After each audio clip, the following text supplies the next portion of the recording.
السلام عليكم ورحمة الله وبركاته. ازيكم يا حبايبي؟ عاملين ايه؟ اخباركم ايه يا حبايبي؟ وحشتوني كتير جدا. بحبكم في الله. النهاردة هنبدأ ونشتغل في وصفة جديدة جميلة جدا بكل حب وبكل أراحية وسهلة جدا جدا جدا. هنعمل الكرات ده عشقي لو قعدت تاكله طول السنة مش هزهق منه. اعملوه وبجد صدقوني هتحبوه جدا. يلا بينا ندخل في وصفتنا على طول. بس قبل ما نبدأ في وصفتنا زي كل مرة معتادين عليها في مطبخ شيري، لايك وشير وكومنت جميل حلو منك زي قلبك الأبيض. خلاص، اللي لسه ضيوف معايا النهارده في القناه يا ريت يفعلوا الجرس ويشتركوا في القناه عشان يوصلهم كل جديد مني. يلا بقى بينا نبدا ندخل في وصفتنا على طول. النهارده انا جبت 5 ربط كرات. خلاص، هعمل ايه؟ بصوا بقى هنعمل ايه. انا جبت الكرات زي ما انتم شايفين كده، في كذا حاجه، الرز الصغيره والرز الوسط وكله كده زي ما بيجي. خلاص، هقول لكم بقى احنا النهارده هنستغل الكرات دي. مش هنرمي حاجه منها، لا هنرمي ده ولا هنرمي ده. خلاص، هنستغلها ونشتغل فيه كله. هقول لكم هنعمل ايه بده وهنعمل ايه بده، بس كملي معايا الفيديو وانا هقول لك هنعمل ايه. اول حاجه انا هبدا اشتغل. هعمل ايه؟ هقطع الراس بتاعتي لحد هنا كده كده. خلاص، وهبدأ هشتغل كده.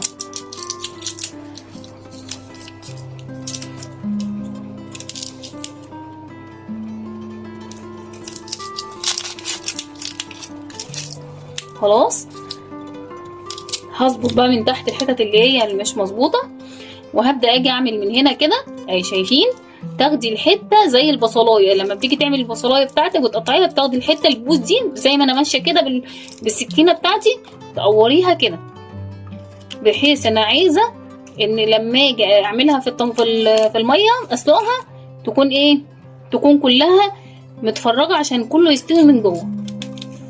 خلاص، شايفين هي مفرغه اهي اهي، شايفين مفرغه كلها من بعضها. تمام، اعمل معاكم واحده كمان. هنقطع كده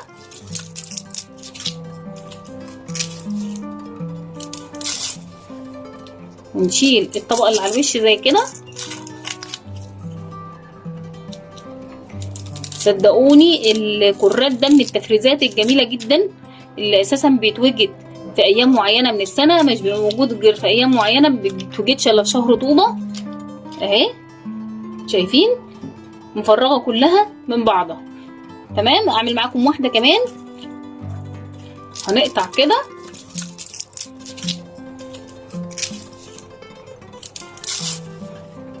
ونشيل الطبقه اللي على الوش زي كده. صدقوني الكرات ده من التفريزات الجميله جدا اللي اساسا بيتوجد في ايام معينه من السنه، مش بيبقى موجود غير في ايام معينه، ما بيتوجدش الا في شهر طوبه. خلاص، فصدقيني يعني بجد بجد هتدعيلي لما تعمليه ويبقى عندك طول السنه. لما تيجي تحتاري في وصفه عندك، لما تيجي تحتاري في وصفه عندك في عزومه وعايزه تزودي حاجه، تعمليه كصنف جنب الحاجات بتاعتك، هيبقى جميل جدا. وهقول لك على طرق، وهنعمله بطرق كتير جدا. الكرات ده تحفه جدا جدا جدا، هنعمله بكذا وصفه، مش هنعمله محشي بس. انا هقول لك على وصفات كتير ان شاء الله، وانا هفرزه وهنشتغل بعد كده بيه مع بعض ان شاء الله في رمضان ان شاء الله. كل سنه وانتم طيبين، يعود عليكم الايام بخير ان شاء الله. اللهم بلغنا رمضان باذن الله ان شاء الله. خلاص، هنشتغل مع بعض فيه وهنعمله مع بعض. هكمل بقى الكميه اللي معايا وارجع لكم تاني. هنا كده يا حبايبي بعد ما خلصت الكرات بتاعي توضيب، هبدا اعمل الخلطه بتاعتي، اللي هو بمعنى اصح بسيبه فيها شويه على النار 5. خلاص، هحط معلقتين سكر،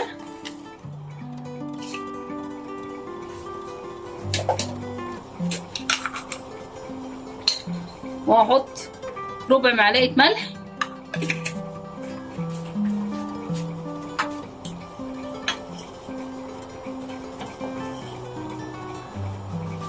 وهحط حبة كمون زي ما انتم شايفين، حاجة بسيطة خالص.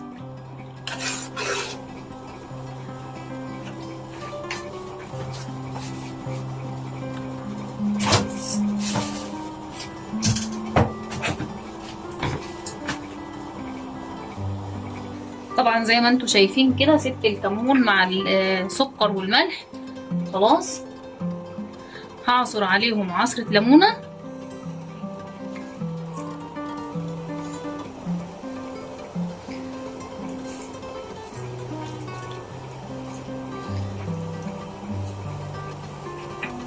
تمام. وهحط نقطتين خل مش كتير،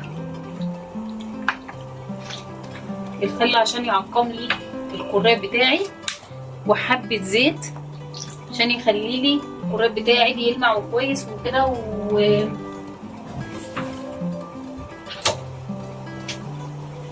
وزي ما يكون كده ايه يعني في نضاره. خلاص هقلب كويس الحاجات اللي انا حطيتها دي.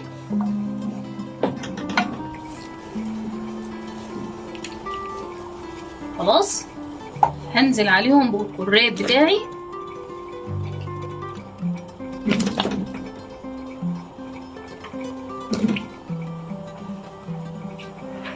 القراب بتاعي انا طبعا عملته قدامكم ونضفته، يعني وريتكم تقطيعه ازاي. غسلته غسله كويسه ونضفته كويس جدا، ونقعته شويه في ميه برضو بليمون علشان وخل، علشان لو في اي ميكروب او اي حاجه، لان من الحاجات اللي برضو بتلم شويه الكرات فما يكونش في اي حاجه. خلاص هسيبه بقى كده في الميه بتاعته حبه. خلاص ونرجع له تاني عبال ما يقلب كده شويه مع نفسه. تعالوا بقى نشوف احنا هنعمل ايه عبال ما هو ما يتعمل. خلاص تعالوا معايا هنا بقى يا حبايبي. هنعمل ايه؟ ده الكرات اللي هو انا نضفته، اللي هو انا طلعته منه. الكرات ده احنا مش هنرميه، هنعمل ايه فيه؟ هنستغله ونعمل منه طعميه، وهعمل لكم منه كذا وصفه اعرفكم احنا بنعمل الكرات ده في ايه. في وصفات احنا بنحتاج فيها الكرات. خلاص انا مش هرمي الحاجه دي، انا هاخدها هعمل فيها ايه؟ هاخدها اقطعها عشان اعرف ايسر عليا الامور في الغسيل واغسله كويس جدا. اول حاجه انا هركنه كده على جنب وهوريك هنعمل ايه. احنا هنعمل ايه؟ احنا هنفصصه كده من بعضين، شايفين؟ عشان لما اجي اغسله كويس جدا. طيب مش هتقعدي تفصصي كل ده، اعمليه كده، اعمليه كده. لو انت مش هتقعدي تفصصي كل ده عشان تيسري الامر عليكي، قطعيه كده. خلاص طيب وبعد ما اقطعه كده، انا وريتك واحده بس اهو، شوفي واحده بس قطعت معايا كميه قد ايه. خلاص هروح مقطعاه كده، ما تقلقيش كده مش كبير، لان ده كده كده هيتفرم معايا.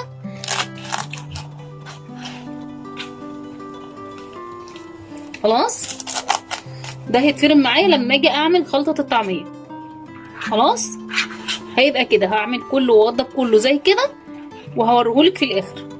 خلاص خليكي معايا عبال ما اخلص وارجع لك. خلاص والكراب بتاعي كده خلص.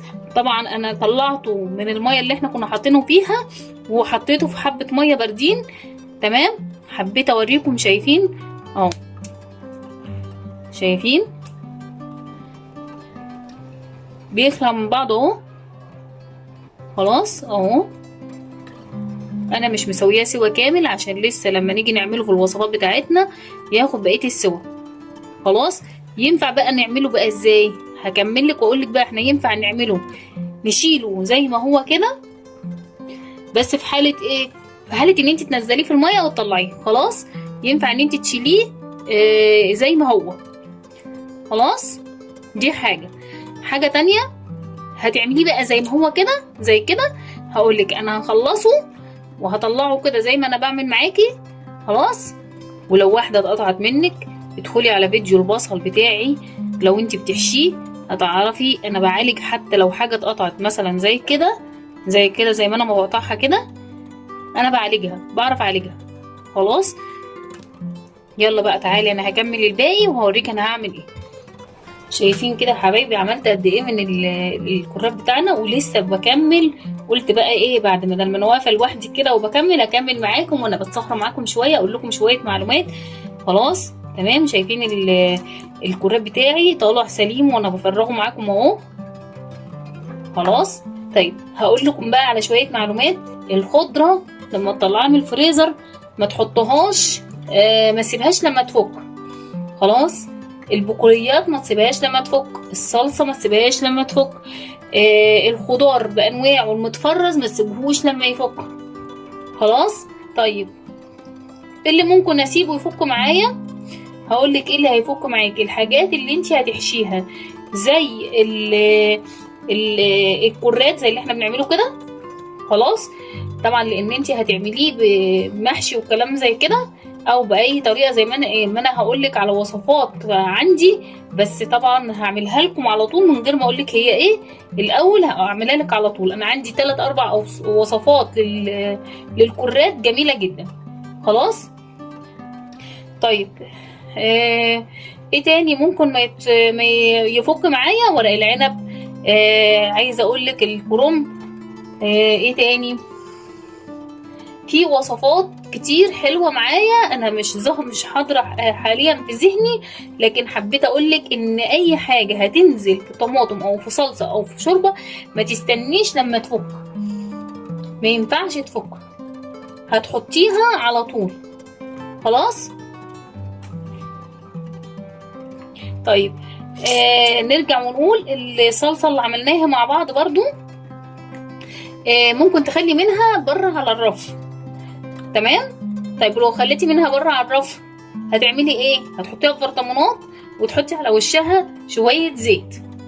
خلاص.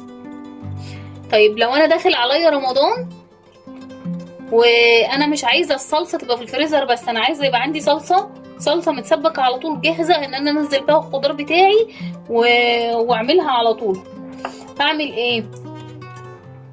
هسبك شويه او هاخد شويه من الطماطم وهسبكهم وازود بعد كده الطماطم بتاعتي، لان الطماطم بتاعتي متسبكه. خلاص. تمام. طيب وهتعملي تحسبيهم على الرف وتبقى تاخدي الخضار بتاعك اللي انت مفرزاه وتحطيه في الصلصه وتبداي تاخدي عليه الغلوه وتحطي عليه الحاجات والتوابل بتاعتك بقى والبصمه بتاعتك انت في المطبخ بتاعك. خلاص.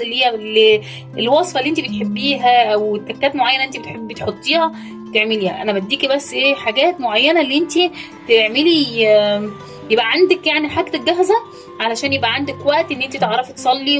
وزي ما اتفقنا من اول خالص اننا نبقى عايزين نصلي، عايزين نقرا قران، عايزين وقت يبقى فيه وقت نعرف نقعد مع اسرتنا، نقعد مع حبايبنا، نتجمع مع بعض، نعمل حلقه من المناقشات الدينيه.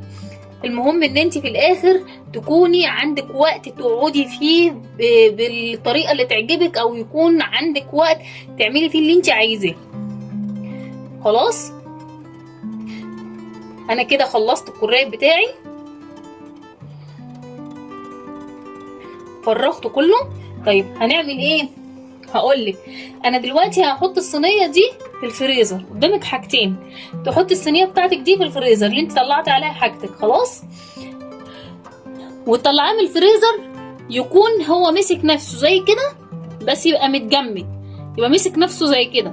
خلاص. بس هو كده لو اتحط على بعضه فهيضطر كده هيعمل كده ويتطبق ويتكسر، تيجي تطلعيه هيتكسر مع بعضه.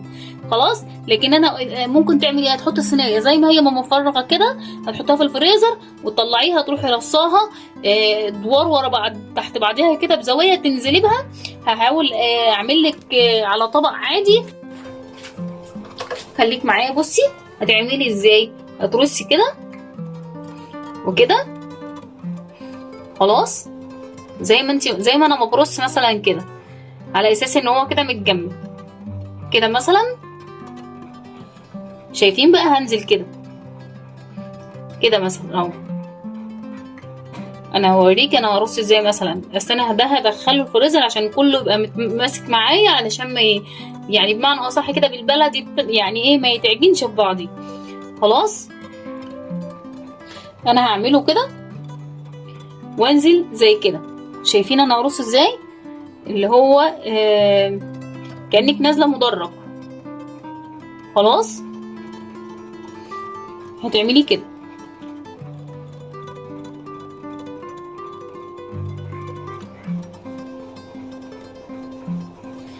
انتوا شايفيني كده؟ هرص بقى زي كده. خلاص.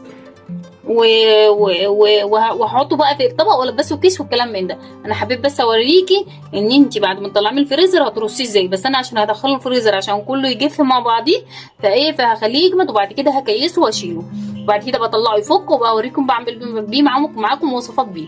خلاص يلا اسيبكم بقى في رعايه الله، ولايك وشير وسبسكرايب وكومنت جميل حلو منكم زي قلوبكم البيضه، دعوه حلوه من قلوبكم البيضه. اسيبكم في رعايه الله، واشوفكم في فيديو جديد ان شاء الله بوصفه اجمل واحسن واسهل ان شاء الله باذن الله. مع السلامه.